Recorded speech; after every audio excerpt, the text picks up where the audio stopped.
এক ভদ্রলোক তার 17 বছরের মেয়েকে সঙ্গে নিয়ে ট্রেনে করে কোথাও যাচ্ছিলেন। মেয়েটি জানালার পাশে বসে বাইরের প্রকৃতির সৌন্দর্যে মুগ্ধ হয়ে তাকিয়েছিল। হঠাৎ সে আনন্দে চিৎকার করে উঠল, বাবা বাবা, জানালাগুলো যেন পিছনের দিকে দৌড়াচ্ছে, দেখো। বৃদ্ধ বাবা হেসে উত্তর দিলেন, হ্যাঁ মা, কত সুন্দর তাই না? তাদের পাশেই বসা ছিলেন এক দম্পতি। তারা মেয়েটির আচরণ লক্ষ্য করছিলেন। বয়স দেখে তাদের কাছে মেয়েটির এই আচরণ কিছুটা অদ্ভুত মনে হচ্ছিল।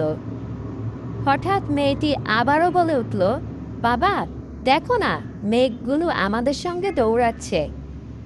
বৃদ্ধ বাবা এবারও হাসি মুখে বললেন, ঠিক বলেছ মা, মেঘগুলো সত্যিই দৌড়াচ্ছে। দম্পতির কৌতূহল চেপে রাখা গেল না। পুরুষটি অবশেষে বলেই উঠলেন, মাফ করবেন, আপনার মেয়েটির তো বয়স কম হয়নি, কিন্তু ওর আচরণ তো একেবারে শিশুসুলভ।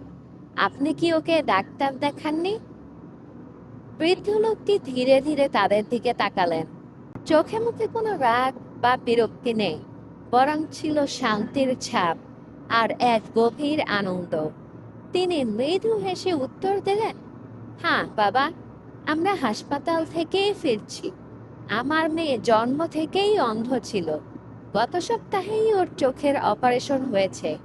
আজই প্রথমবার নিজের চোখে এই পৃথিবীটা দেখছে। এই কথা বলতে বলতে বৃদ্ধের চোখ ভিজে উঠল।